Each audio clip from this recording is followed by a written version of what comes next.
O sol está nascendo aqui na Praia dos Ingleses. Talvez essa seja uma das melhores imagens da Páscoa.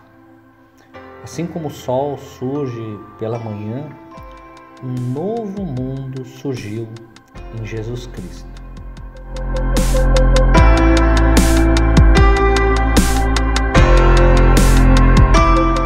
Uma das histórias da Páscoa se encontra em João 21. É quando Jesus ressurreto se encontra com os seus discípulos na beira da praia. Os discípulos haviam saído para pescar a noite toda e não haviam pego nada. Então Jesus, no nascer do sol, conversa com os discípulos e diz: olha, joguem a rede do lado direito do barco que vocês vão pescar. Eles não haviam reconhecido Jesus. Então eles obedecem, jogam a rede e pescam muitos peixes. Então eles reconhecem Jesus. Pedro se atira na água e vai a nado até ele. Os discípulos, outros discípulos o seguem. E Jesus os está esperando uma fogueira e uma pequena refeição que quer fazer junto com eles. Eu creio que essa história reflete a Páscoa, porque muitas vezes nós não reconhecemos que Jesus está realmente agindo na nossa vida. O convite dele é que nós o reconheçamos, possamos ir até ele, cear com ele, desfrutar da sua companhia e da sua direção. Feliz Páscoa! Deus abençoe a tua vida. Pai, louvado e engrandecido seja o teu nome, para sempre. Nós nos alegramos nesta Páscoa, relembrando, celebrando a tua ressurreição. Oramos no teu nome, Jesus, para que possamos continuar aqui na terra a anunciar esta ressurreição, até que se cumpra em nós o que disseste em tua palavra. Até aquele dia em que eu hei de beber novo convosco no reino de meu Pai. Queremos te ver, Jesus. Queremos cantar a ti. No nome de Jesus. Amém. Olá, bom dia. Eu quero te saudar na paz e na alegria do Jesus Cristo ressurreto. Nessa manhã de ressurreição, que a alegria e o amor, que a restauração do Jesus ressurreto possa ser renovado na sua vida. E quero te convidar a celebrar esse Jesus com essa canção. Vamos louvar juntos?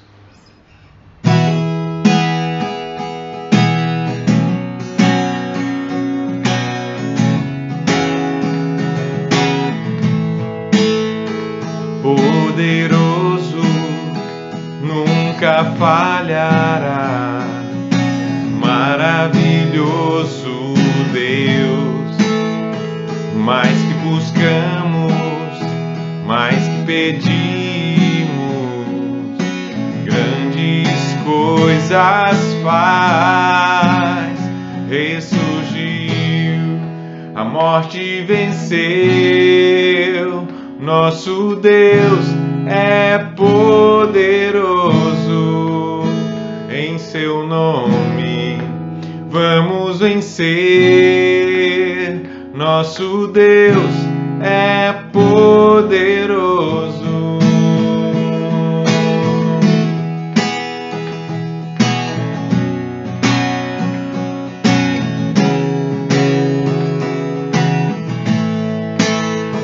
Deus conosco, sempre perto estás, dando a solução. Mais que sabemos, mais que esperamos,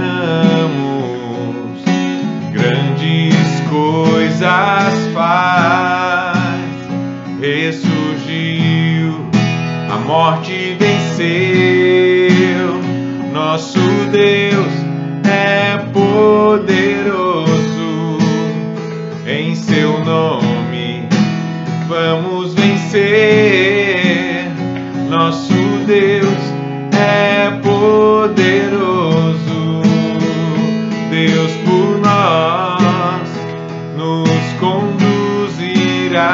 jamais nos deixará, jamais nos deixará. Deus por nós quer nos abraçar, Ele nunca falhará, Ele nunca falhará. Ressurgiu, a morte venceu, nosso Deus é poderoso, em seu nome vamos vencer. Nosso Deus é poderoso, nosso Deus é poderoso, nosso Deus é poderoso. Aleluia, aleluia. Obrigado, Senhor, porque nós vencemos contigo, porque o Senhor ressuscitou, nós também em Ti somos ressuscitados para uma nova vida e nós Te adoramos por isso. Amém. Não tenha medo. Eu sou o primeiro e o último, e aquele que vive.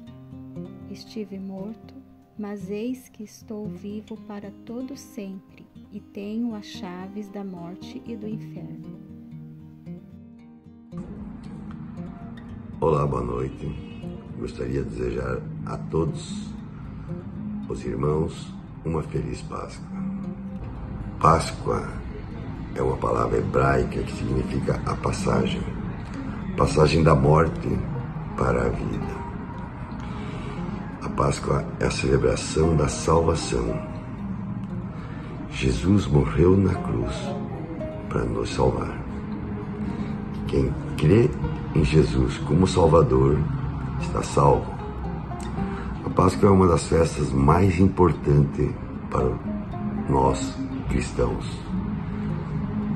porque ela significa a ressurreição de Jesus, Filho de Deus, após 3 dias da sua morte no Calvário. Então, que se complete em cada um de nós o que Deus tem para nós,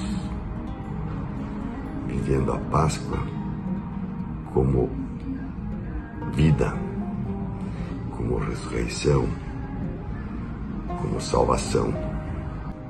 Então, mais uma vez, uma feliz Páscoa a todos nós.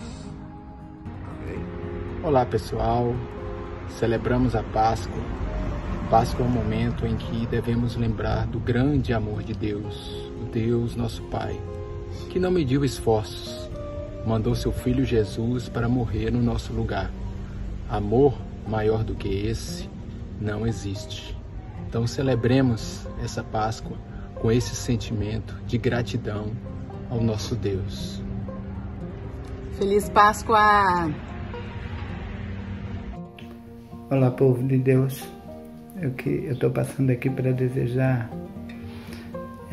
uma Páscoa abençoada e que o Senhor Jesus nasça nos nossos corações todos os momentos da nossa vida e que traga luz, né, às trevas que ainda possam existir nas nossas vidas.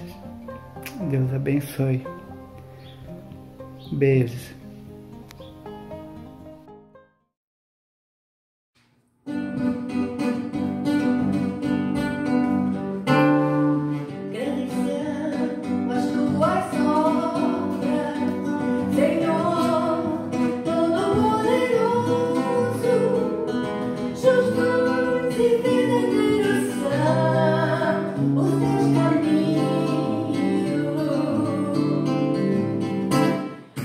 Grande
Bom novo dia!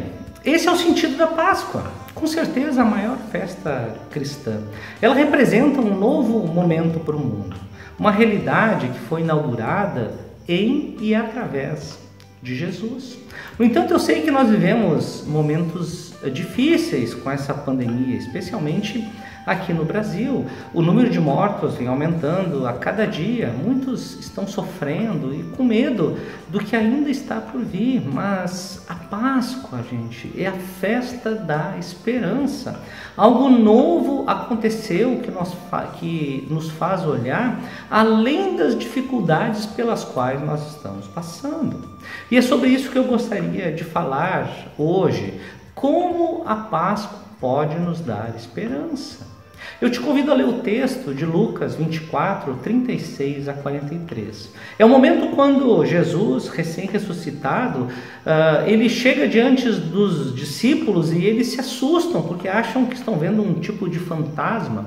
Mas Jesus mostra para eles que ele é real e aponta o caminho da esperança. Então confira comigo.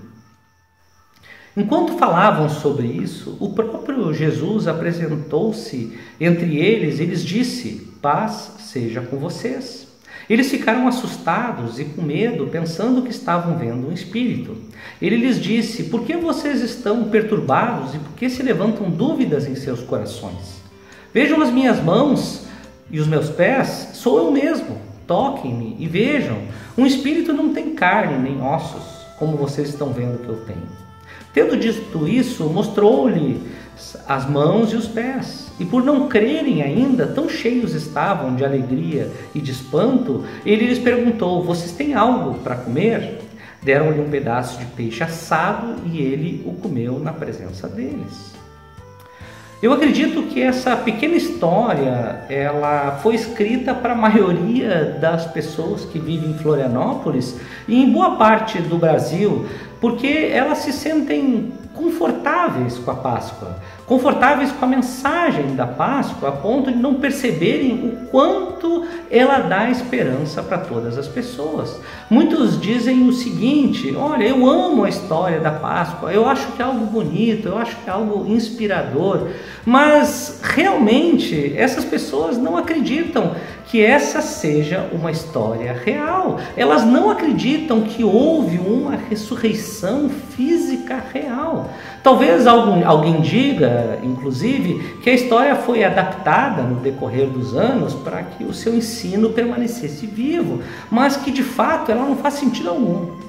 Então o que acontece? Elas não reconhecem a esperança que está na história e a sua vida não é moldada por ela. E em momentos difíceis e confusos como os nossos, muitos não olham para a história da Páscoa para se fortalecerem e superar os desafios desse nosso tempo. Perceba o seguinte: quando os discípulos viram e ouviram a mensagem real da Páscoa, eles ficaram assustados, ficaram com medo, mas ao mesmo tempo maravilhados. E eles viviam momentos, com certeza, de completa desesperança. O Messias havia morrido e todo o sonho de uma nova realidade sobre a qual eles haviam colocado a sua vida tinha escapado deles.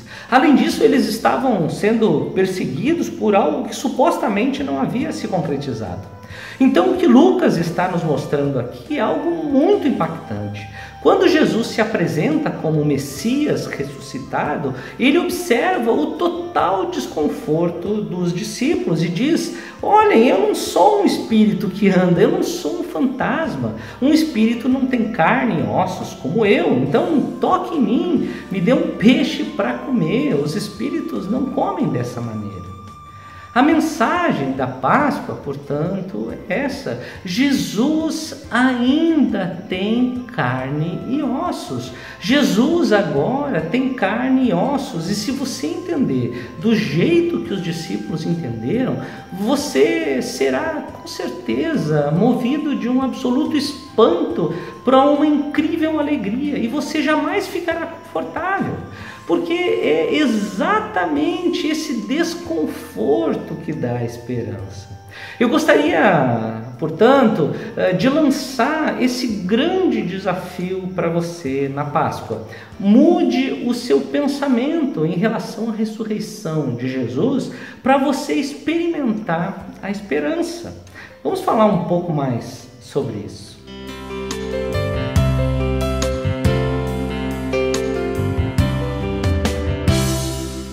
Eu quero começar dizendo o seguinte: se Jesus ainda tem a sua carne e ossos, isso significa que Ele é o Senhor. Essa é uma notícia que, sem dúvida, gera bastante desconforto, se for bem compreendida. Ele é o Senhor. Eu vou dar um exemplo bíblico do que eu quero dizer. Em Atos 17, é dito que Paulo foi para Atenas e pregou no Areópago, que era um tipo de conselho ou tribunal de filósofos. Paulo lhe deu uma palestra para eles sobre um Deus que não habitava em templos. E no começo eles o ouviram com interesse e até gostaram do que ele estava falando, porque parecia que estava dando dicas de como levar a vida religiosa, que na verdade era o que todos propunham ali. Mas repentinamente Paulo diz o seguinte: os tempos da ignorância passaram. Agora ele ordena a todas as pessoas, em todos os lugares, que se arrependam. Porque Deus estabeleceu um dia em que julgará o mundo com justiça, por meio de um homem que escolheu, e deu certeza disso a todos, ressuscitando dentre os mortos. A partir desse ponto da palestra, os filósofos simplesmente pararam de ouvir. E aqui está a razão para isso. Isso se tornou muito desconfortável para eles, porque Paulo estava dizendo que a busca havia terminado. Se Jesus Cristo realmente ressuscitou dos mortos, o tempo da ignorância, ou seja, aquilo que todos estavam buscando, todo o movimento para encontrar vida e Deus de alguma maneira, havia terminado. Agora chegou o tempo para decisão. Os filósofos daquela época sabiam que a fé cristã afirmava algo que nenhuma religião poderia afirmar. Mas então surge a pergunta: por que a ressurreição de Jesus é tão peculiar? Por que ela é única? Nós não temos outras histórias de ressurreição na literatura e na própria Bíblia? É uma pergunta. Nós não conhecemos da Bíblia a ressurreição do filho da viúva de Sarepta, com o profeta Elias no Antigo Testamento, e a ressurreição de Lázaro, da filha de Jairo, e do filho da viúva de Naim no Novo Testamento. A resposta, gente, é a seguinte: é que ninguém ressuscitou como Jesus. Observe Lázaro, eles tiveram de rolar a pedra para Lázaro sair da tumba, eles tiveram de retirar as faixas que estavam enroladas nele para que ele pudesse falar e se mover. Mas em Jesus, as suas roupas estavam deitadas na tumba e os lençóis que cobriam o corpo e a cabeça, eles estavam enrolados e caídos em lugares separados. Ele havia passado através delas. E uma das razões pela qual os discípulos estavam tão aterrorizados não era apenas porque eles viram Jesus de uma maneira totalmente nova, mas porque as portas estavam trancadas e ele atravessou. Olha que interessante. Por que isso é importante, gente? O que nos é mostrado aqui é que a morte perdeu as suas garras com Jesus. Lázaro ressuscitou para morrer novamente, mas Jesus Cristo quebrou as garras da morte, ele quebrou as barreiras da morte, ele destruiu a morte, ele matou a morte, por assim dizer. Isso é o que a Bíblia nos ensina sobre a ressurreição de Jesus. E daí você vai perguntar, e Jesus atravessando uma porta trancada, uma parede, ainda sendo tocado e comendo comida, o que significa isso? Significa, gente, que Jesus Cristo agora vive em completo e novo reino, além da queda, além da desintegração e da morte. Existe continuidade e descontinuidade ao mesmo tempo. Ele nos mostra que não é como qualquer outro fundador de uma religião. Ele é o primogênito que veio da morte. Ele é a primícia dos que dormem. Você sabe o que quer dizer primícia? Primícia quer dizer primeira parte, a primeira leva, onde acontece o grande começo da colheita, onde os primeiros feixes são colhidos ou os primeiros frutos da colheita aparecem. A ressurreição, essa ressurreição de Jesus Cristo, então, ela foi a primeira parte em que? Talvez seja uma pergunta boa. A resposta é simples, na eternidade. Essa talvez seja a melhor maneira de nós visualizarmos a nossa esperança. Nesse sentido, Jesus é o Filho de Deus, Ele é o Messias, Ele é o Senhor. Ele inaugura uma nova realidade que se estabelece como promessa para os seus seguidores. Em outras palavras, Jesus é o representante da verdadeira humanidade. E aquilo que aconteceu com Jesus vai acontecer conosco.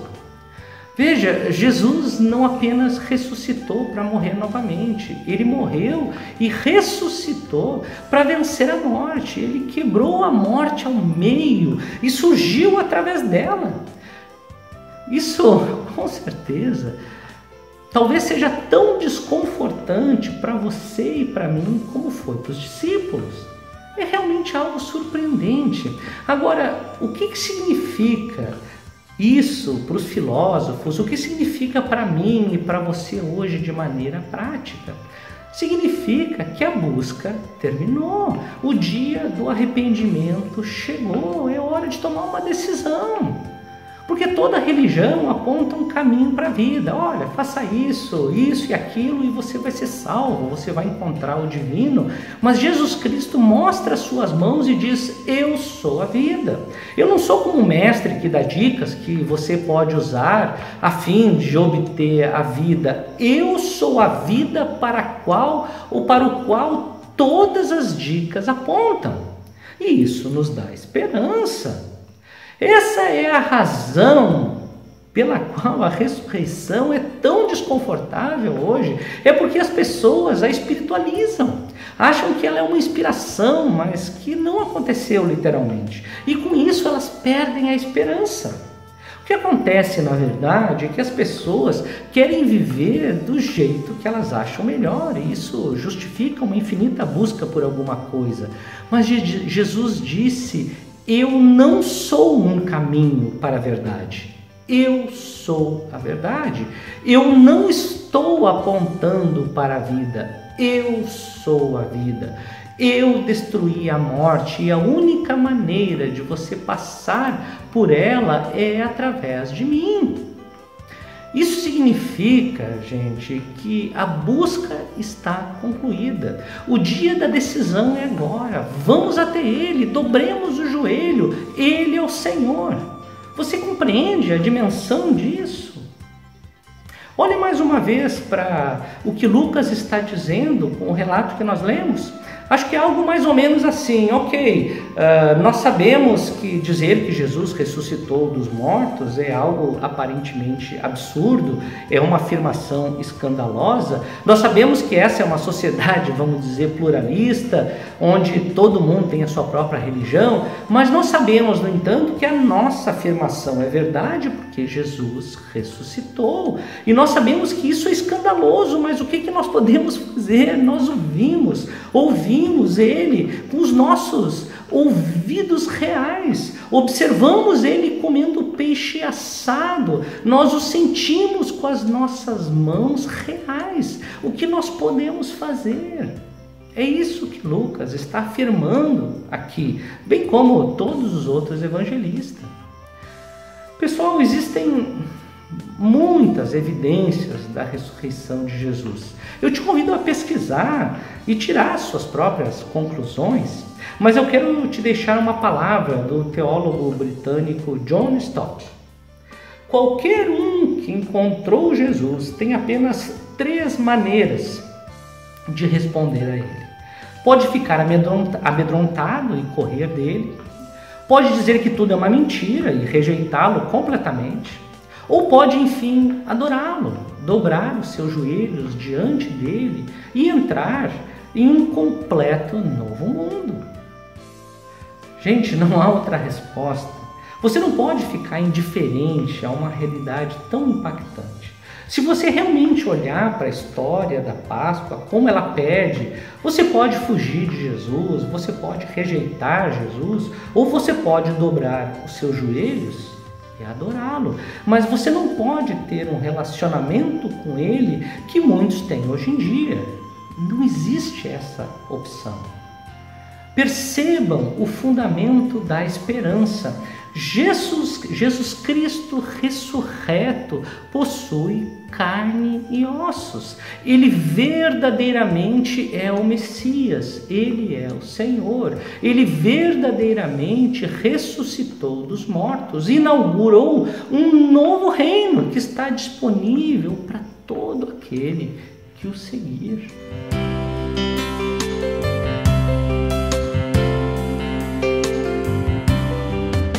Eu gostaria de finalizar essa mensagem fazendo um apelo. Já que você mudou o seu pensamento a respeito da ressurreição de Jesus, eu vou te convidar também a mudar a sua maneira de viver. Perceba o seguinte, se você acredita na Páscoa, você acredita na ressurreição física. E nós não estamos apenas falando de algum tipo de vida em outro mundo que você vai depois que você morre. Nós estamos falando sobre ressurreição, nós estamos falando sobre redenção, sobre novos céus e nova terra, revelado em Apocalipse. Em um lugar onde você vive em um corpo, onde você come, você bebe, você ama, você dança, você abraça outras pessoas. Isso significa, em primeiro lugar, que você não precisa se preocupar com aquilo que você perdeu. A nova realidade apontada por Jesus mostra que tudo aquilo que desfrutamos aqui não é nada comparado ao que virá. Jesus sacrificou a si mesmo e colocou todas as suas necessidades dos outros acima das suas. Ele mostra que no novo mundo tudo será restaurado de uma maneira bem mais completa. Isso significa dizer que, por um lado, qualquer grande experiência que nós tenhamos aqui, mesmo a experiência sexual, não se compara à experiência com Jesus Cristo. O melhor vinho no melhor restaurante não é nada comparada à festa do Cordeiro. Nem mesmo a melhor imagem que você não capturou na última viagem. Ele diz, não se preocupe sobre as fotos que você não tirou, com a aventura que você perdeu, porque não vai ser nada comparado ao que você terá. A maior beleza não vai ser nada comparada com o que você terá no futuro. Você não precisa dizer, mas eu queria ser mais jovem, eu queria ser mais bonito. Gente, você não é nada comparado com aquilo que você será. A família que você não teve, a amizade que você não compartilhou, o amor que você nunca sentiu será disponibilizado. O anseio de experimentar a beleza mais bela e o prazer mais profundo será satisfeito na ressurreição. Essa é a promessa. Viva, portanto, sem ressentimento do que você não tem ou deixou de ter, sem temor, sem problemas com sacrifícios, porque o seu futuro é um futuro físico. Então, se por um lado a Páscoa nos diz que esse mundo não é tudo que temos, por outro lado a Páscoa afirma que esse mundo é extremamente importante. Quando nós vemos uma criança sofrendo, pessoas morrendo em uma pandemia, ou passando por alguma forma de injustiça, nós temos de fazer alguma coisa sobre isso, porque a Páscoa diz que Deus não abandonou o mundo.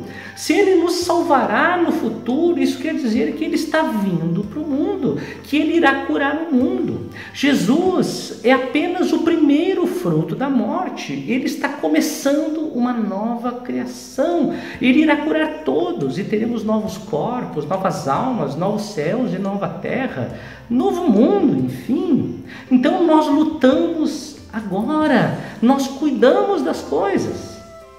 Quero concluir com essa grande citação de outro teólogo britânico que eu admiro muito, N.T. Wright. Ele diz o seguinte: se a Páscoa significa que Jesus apenas ressuscitou no sentido espiritual, então a Páscoa é apenas sobre mim, é sobre encontrar uma nova dimensão em minha espiritualidade pessoal.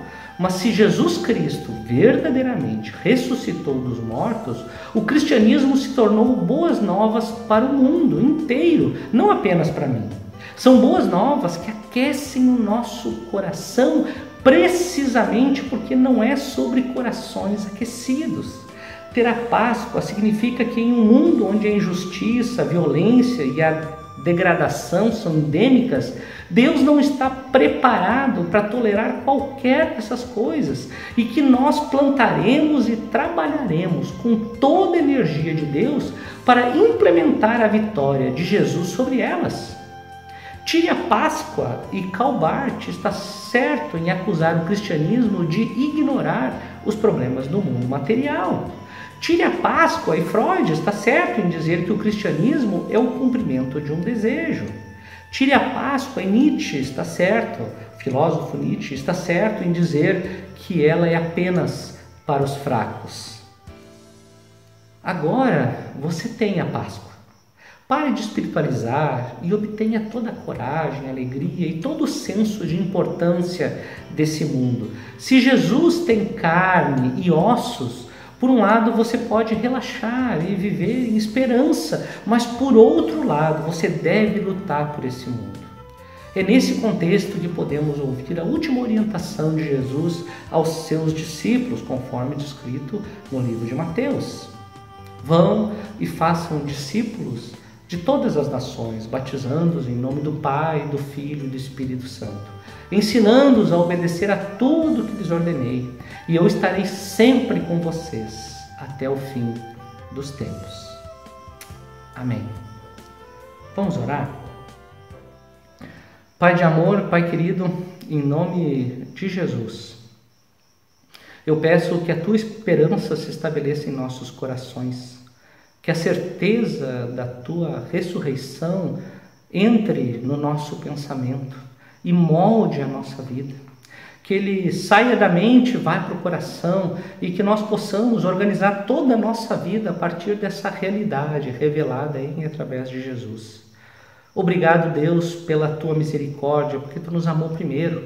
Nós, dentro dos nossos limites, da nossa escravidão, do nosso pecado, não conseguimos enxergar todas as coisas. Mas graças a Deus pela Tua palavra, que revela a nós algo tão maravilhoso e tão impactante. Uma promessa que está além da nossa compreensão, mas que ativa a nossa fome e sede por justiça, que ativa a nossa vontade de viver e de fazer com que as Tuas promessas se cumpram agora através da nossa vida. Obrigado, Deus, porque Tu sempre está conosco, nunca nos abandona e nunca nos abandonará. Por isso nós queremos consagrar a nossa vida a Ti e dizer que queremos viver essa ressurreição hoje e sempre. Em nome de Jesus. Amém.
A cruz está vazia.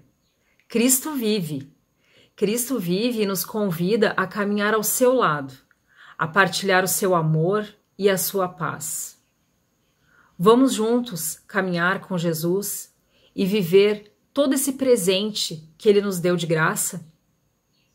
Tenham todos uma feliz Páscoa e fiquem com Deus. Eu gostaria de encerrar esse culto da ressurreição orando por todos aqueles que estão aflitos, que estão em dificuldades. Nós sabemos que são tempos difíceis, mas nós cremos que Deus nos consola em meio a tudo isso. Então eu quero orar por você. Eu quero que nesse momento você coloque a sua vida diante de Jesus, seja qual for a tua aflição, e entregue a Ele todo o seu caminho, que Ele te guiará em meio a todas as tribulações. Vamos orar? Senhor Deus, amado Pai, eu quero colocar a todas essas vidas nesse momento diante de Ti, que Tu possa encontrar com elas, que Tu possa, Senhor, saciar a sua necessidade. Ó Deus, coloca a mão naquela família que perdeu entes queridos. Coloca a mão, Senhor, naquela pessoa que está em dificuldade financeira, que está, Senhor, clamando por ajuda porque está com a saúde debilitada. Ó Deus, salva aquela pessoa, Senhor, que por algum motivo tem pensado em tirar a própria vida. Ó Deus, ajuda aquele que não consegue se livrar dos vícios e que busca agora amparo em Ti.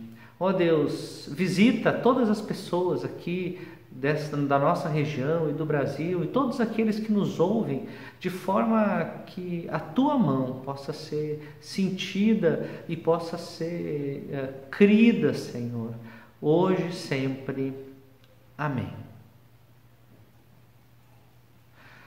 Vamos invocar a bênção desse Deus que é Pai, Filho e Espírito Santo e que ressuscitou em Jesus Cristo. Que o Senhor te abençoe e te guarde, que o Senhor faça resplandecer o seu rosto sobre ti, tenha misericórdia de ti e te dê a paz.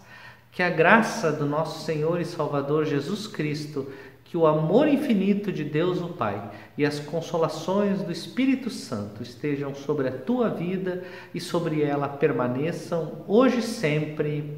Amém.